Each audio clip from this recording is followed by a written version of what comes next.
Okay, so parks and preserves, it's actually not a new idea. As a matter of fact, parks and preserves go back thousands of years. But what is new is who they're for. Going back thousands of years, they were for the elite.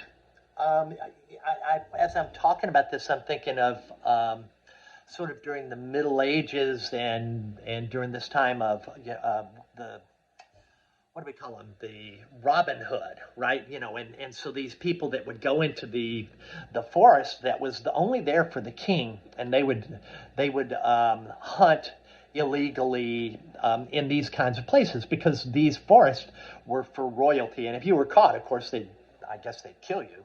I think they cut people's head off for everything back then. But anyway, so parks had been around for a long time. But what is new is natural spaces for recreation and leisure for common people. In my notes, I have written down 50 years, but obviously it's more than that.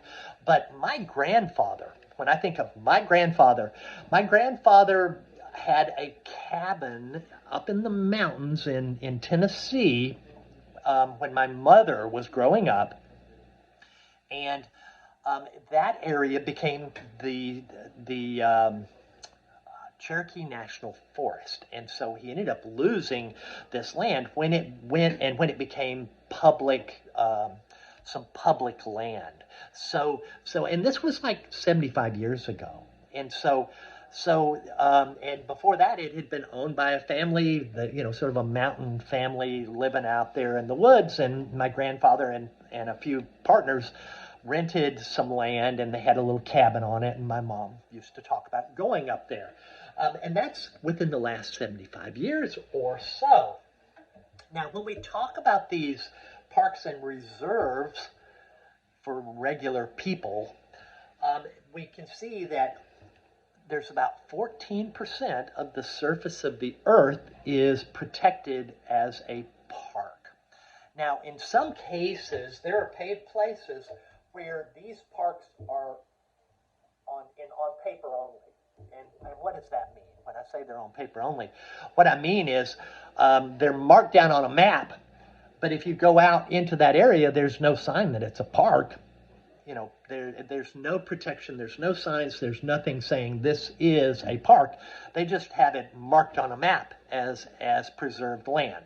So you have to be careful with this number of 14%, because in some cases it might be marked as a park, but there is no one's protecting it or doing anything to actually preserve it.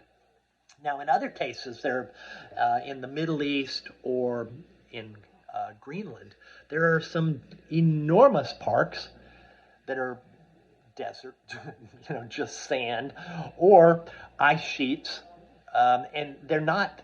It's not really protecting biodiversity or doing what we think of as a park. So we do have a significant part of the earth that is protected, but the level of protection varies greatly from park to park.